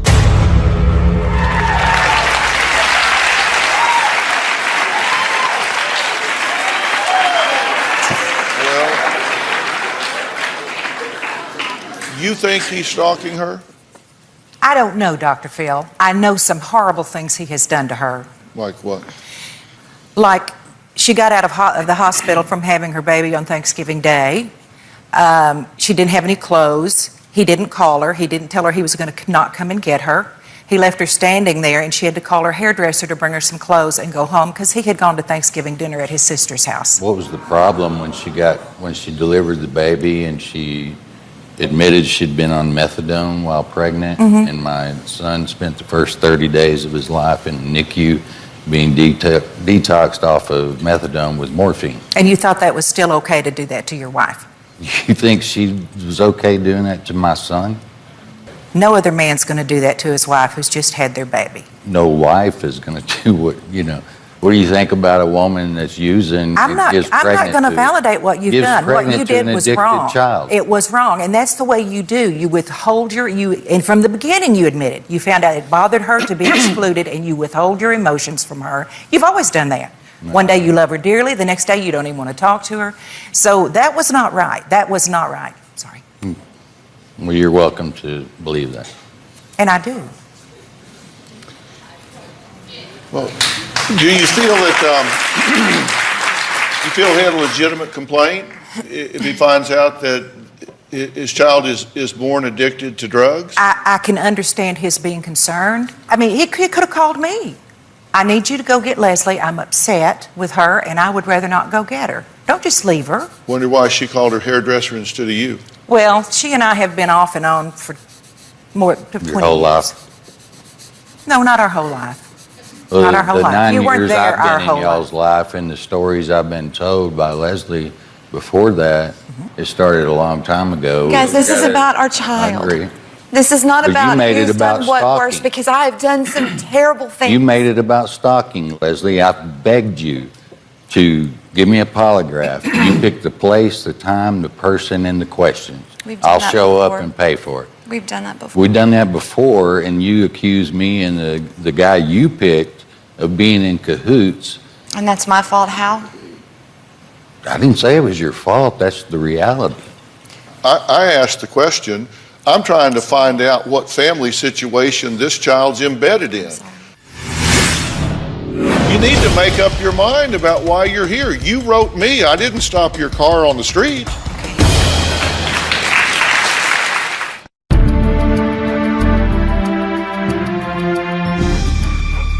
I want to know whether or not this is some wild-eyed guy that's stalking you, trying to drive you crazy. I want to know if you're stable or you're not stable. I want to know what's going on.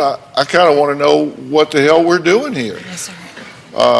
You told us you were here because you wanted custody. I said, so you're here because you want custody? Oh, not really. I just want him to quit harassing me and stalking me. So I start talking about that. And you say, no, wait a minute. I asked you if it was about custody. You said, no, it's about him harassing and stalking. So we start talking about that. And you say, no, you need to make up your mind about why you're here. You wrote me. I didn't stop your car on the street. Okay.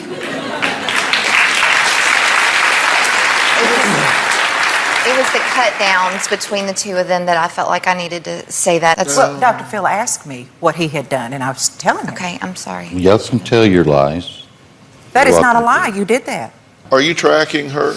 No, but I bought 18 iPhones in 2 years before she got booted out. I've had to replace hard drives on 7 computers. She killed your computer. And said, Why are you doing all that? Because she kills them all. And I got to work for a living. Why does she kill them all? Because she's tripping out on... She thinks they're bugged? Yeah. And so she smashes them or something? Is that what you're saying? She's smashed my iPhones before. She's cut screens off my patio because they were trick solar screens. Yeah. I mean, she's putting passwords on the hard drive. A whole lot of IT people don't know how to do that. And, she's messed up when she's doing it, and then she don't remember what she put on there. But, all of that's costing money. All that's creating tension. I've been ugly.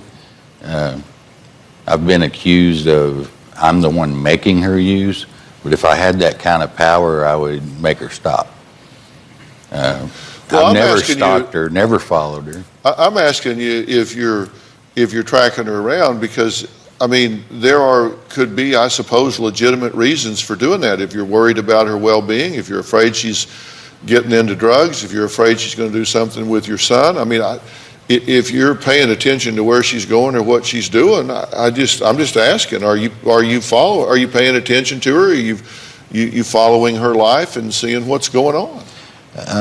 Yeah, and not physically going out and following her, nor have I ever asked anybody to, paid anybody to. But I want to know where she's at, where her head's at before my son's with her. You know, because we went with, after the divorce, I worked with her. I was giving you more time with our child than I needed to or was told to. Do you want more time with your son? Yes. But you did a total 180 flip. You weren't going to pick him up from school anymore. You were going to stick to the schedule. And that happened like that on a dime, which to me, with your speaking and all that, said you were using again. We have explained that multiple times. Every time she had him, you harassed her. Are you going to take him Thursday night? And she'd say, no, 2 hours on Thursday night. Let me finish. She wouldn't Let me respond. finish. Why are you two not speaking right now? You've not been speaking since you got here. Would you like to explain it? Go No, I'm asking you. Okay, when we got here Sunday night. Can I get the short version? Yes. Leslie is on drugs, and she gets very volatile when she's on drugs. And I'm going on national TV admitting to all of this. There's no other reason why anybody on the face of this earth would be sitting in this chair right now. And later, paying it forward. How an 8-year-old nearly brought a soldier to tears. It's incredible being recognized in such a manner. I look at it every day.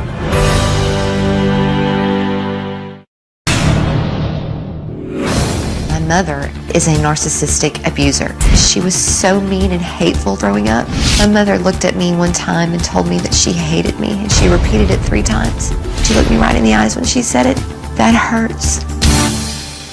When we talked to you in our initial conversation with you, you said that you had been clean since '09.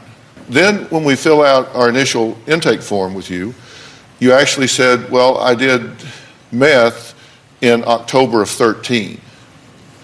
Then at another point in the interview, you said he reported to CPS that you were doing meth in October of 14, and you said, and that was true. Okay, then we did a drug screen on you when you got here, and you tested positive for meth and Vicodin. Yes, sir. So that's 09, 13, 14, and 15. You said you were clean since 09, but then in October 13, October 14, and October 15, positive, positive, positive for drugs. Those are the only 3 tests that I have access to. Every time you've been tested in the last 3 years, you're testing positive for meth, which suggests to me I have a problem. that every time you've been tested, that's 100% of the time, you're still doing meth. And Dr. Phill, I don't know about the other the ones you're talking about. Me saying that I haven't used since '09, because even these two sitting right here know that that's not true. I've definitely been using since '09, or CPS would have never been involved in our life. I know that over the phone, there are times that I've been scared to tell anybody the exact truth, because I'm afraid that he's monitoring it and CPS is going to show up at my doorstep. But I have never been more utterly honest than I have with your staff. I said, but if you're asking if I'm clean, I would rather wait till I get there to answer the question. I don't know why in my head I was thinking that it's easier for me to answer the question if I'm about to go on national TV and admit to everybody that I'm using. And I have been brutally honest about what I have used and when I have used it. And I'm going on national TV admitting to all of this because I want help for me and I want help for my son, and there is no other reason why anybody on the face of this earth would be sitting in this chair right now admitting on TV that they are a drug addict. If I thought for a second I could come on this show and get by lying to you, I mean, I'm not stupid. I knew that y'all would know the truth about all of this, and there's no other reason why I would be sitting here today if I did not want help. You say you want help, but then you got here and at 7 o'clock you say, I'm too tired to do the interview. I was scared. And so your mother says, you better do this interview, you little bitch, or I'm going to kick you out of the apartment and report you to CPS. I did say it. I know. It's taken such a huge amount of strength and courage for me to come on national TV and admit to the one thing that I know will take my child away from me. You say that you're doing one thing that would get your child taken away from you. You don't have custody of the child now. Well, I'm in. And the truth is, you may be doing the one thing that would ever give you an opportunity to have access to your child, is to stop this ridiculous self-destructive behavior and get yourself straightened out.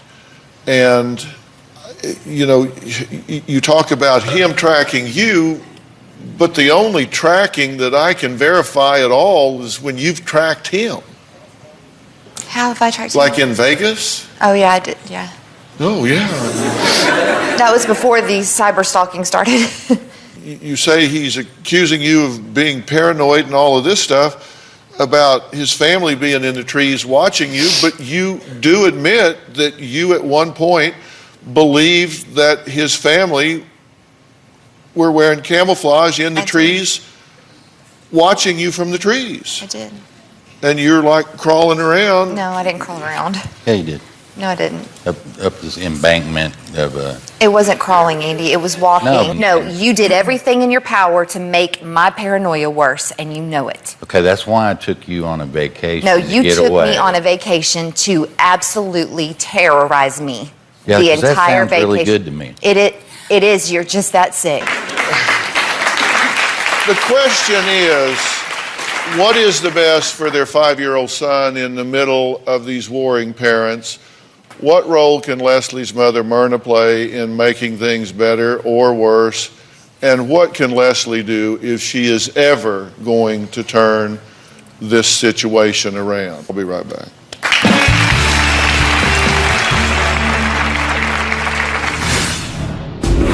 The day's going to come where he's going to get old enough to say, my mother had a choice, and she decided to get high. I don't want that. I don't want that.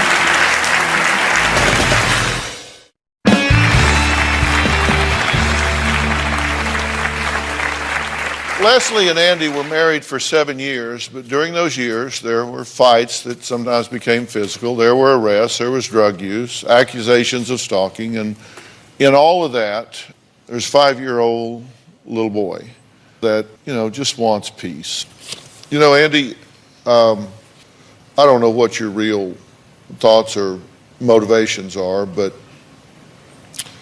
I'll tell you one thing for absolute sure, and you can go home and you can write this down and you can put the date on it, and you can reference it in 5 years and in 10 years, and remember that I told you this.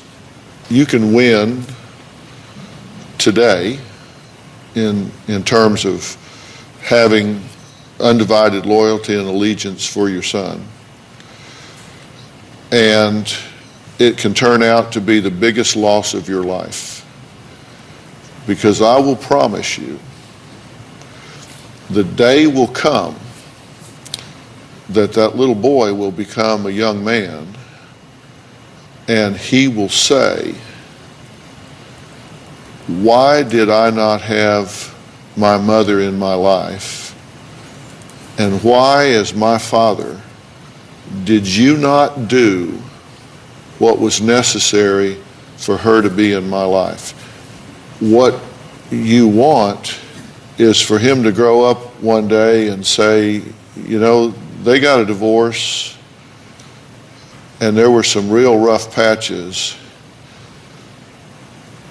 but my father did what was necessary to make sure that I had a relationship with my mother, and that was critical in my upbringing, and I will forever be grateful to him for being a big enough man to do that for me.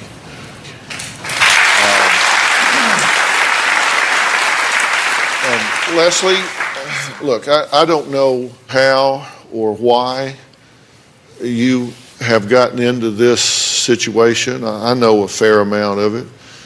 You have some ownership in that, but you're the one that has made the choice to do the drugs. You're the one that makes that choice again every day. And they're going to kill you. They're going to kill your family. They're going to rob your son of his mother. And the day's going to come where he's going to get old enough to say, my mother had a choice. She either had a choice to get high or put me in her lap and read me a story, and she decided to get high. I don't want that.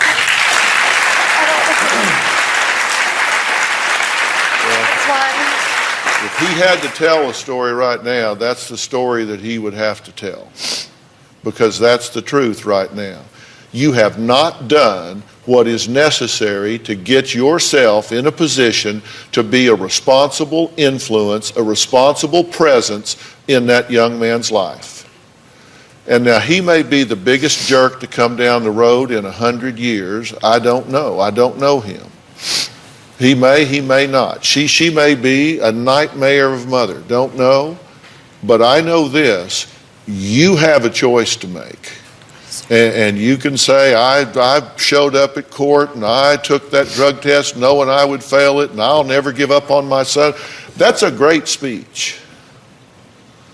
That's a great speech. Those are impassioned words. But you still went home and got high, didn't you? Yes, sir. Yes, sir.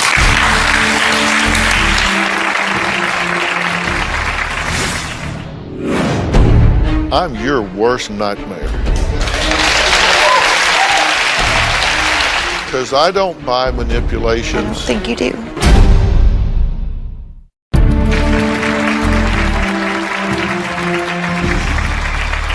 So you got to make a decision. You got to make a decision that says at some point I'm going to stop talking, I'm going to stop complaining, I'm going to stop blaming, and I'm going to take responsibility for who I am as a woman and a mother, and I'm going to put myself in a position to be in my son's life. Now, I'm willing to help you do that. I am willing to help you do that, but you need to understand something about me.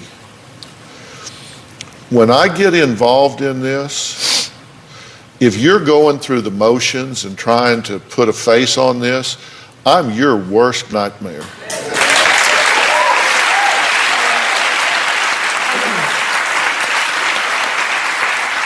Because I don't buy manipulations. I think you do. If I get involved in this, I never surrender to the disease. Okay. I never surrender to the disease. I'm not going to put you in some 28-day wonder program somewhere that you go down there and tell everybody what you want to hear. You know what? Everybody's a star in rehab. It's what you do when you get out. And if you come out and have to scrub toilets, scrub floors, wait tables, or whatever you have to do, and live in a shoebox, you do what you have to do to get yourself solid and become an influence in that child's life. And if he's got a brain in his head, and I believe he does, he's going to support that. Now, you may not ever like each other, and that's okay, but you can learn to co-parent. But you cannot co-parent if you are a drug addict. Absolutely. And there's Origins Behavioral Health Care, which, in my opinion, is the nation's leading dual diagnosis treatment center. And when I say dual diagnosis, yes, sir. You got a lot going on with you. I know what it is. It's not just drugs.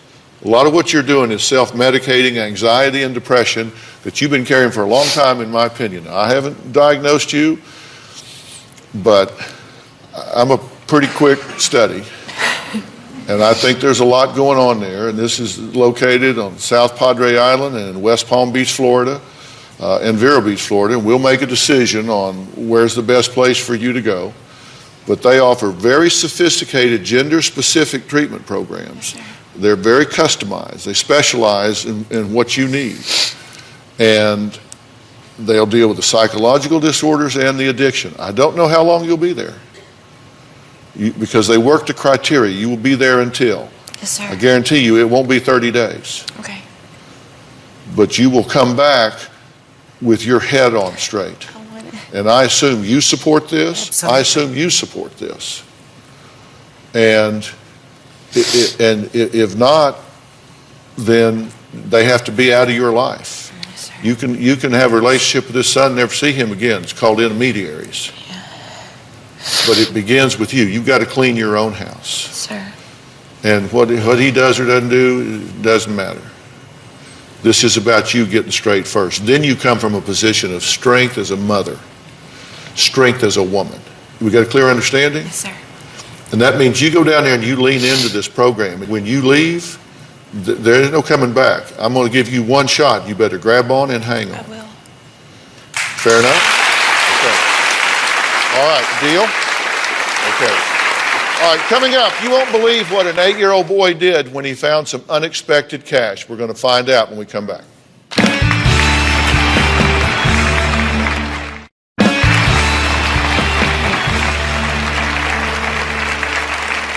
On October 6th, Lauren, a college student, was running through a park in New York City. She had no idea she dropped her school ID. That is until her professor called her and said, you know what? You're famous.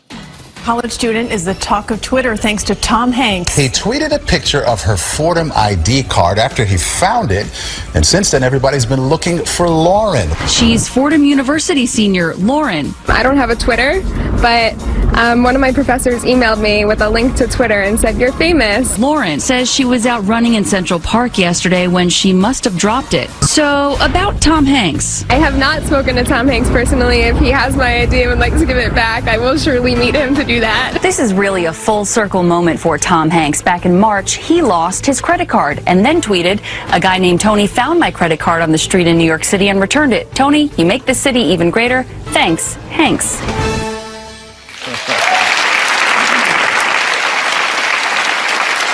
Well, Lauren did get her ID back from Tom Hanks, and her roommate recorded the exact moment she opened a very nice surprise. Take a look.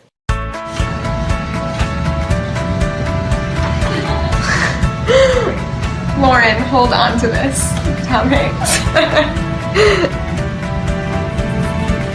Oh my god. Look at the letterhead. Here it is. What do you say to him? Thank you so much. I will definitely hold on to it.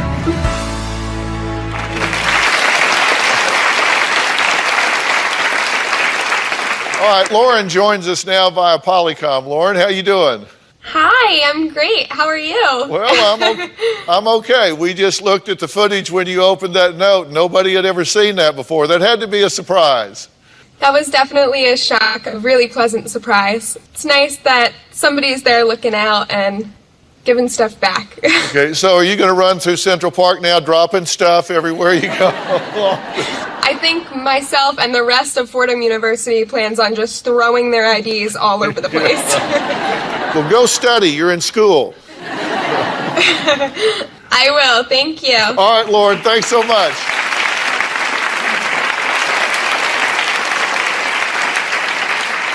Now, this pay it forward kind of goes on, because when an 8-year-old boy found a $20 bill, he decided, you know what, I'm going to buy me something. Then he thought, wait a minute. He wanted to do something in honor of his hero. Here at the Ohio Air National Guard Base near Toledo, This is the 180th Fighter Wing. Lieutenant Colonel Frank Daly still can't believe the honor recently bestowed upon him. It's incredible being recognized in such a manner. It happened at a Cracker Barrel, of all places. As the security camera shows, Lieutenant Colonel Daly entered the restaurant on February 7th for an early lunch. At about the same time, 8-year-old Miles Eckert came in with his family. Miles, in the green hoodie, was very excited. He just found a $20 bill in the parking lot. Just sitting there? Yeah. Did you start thinking of what you could spend it on? I kind of wanted to get a video game, but then I decided not to. He changed his mind when he saw that guy in uniform. Because he was a soldier, and soldiers remind me of my dad. And so, with his dad in mind, Miles wrapped the 20 in a note that read, "Dear soldier, my dad was a soldier. He's in heaven now. I found this $20 in the parking lot when we got here. We like to pay it forward in my family. It's your lucky day. Thank you for your service. Signed, Miles Eckert, a Gold Star kid." You've read it more than once? I look at it every day. Well, Miles, now 10, and his mother Tiffany are joining us via Polycom. Hi, Dr. Phill. How are you? I am well. How are you? How you doing, Miles? Good. That's a good-looking bow tie you got on there. Say thank you. Thank you. Well, you certainly wear it well. So we were just watching the story about you finding that $20 bill and passing it on. I thought that was really a kind and big boy thing to do. What made you decide to do that? Because it was the right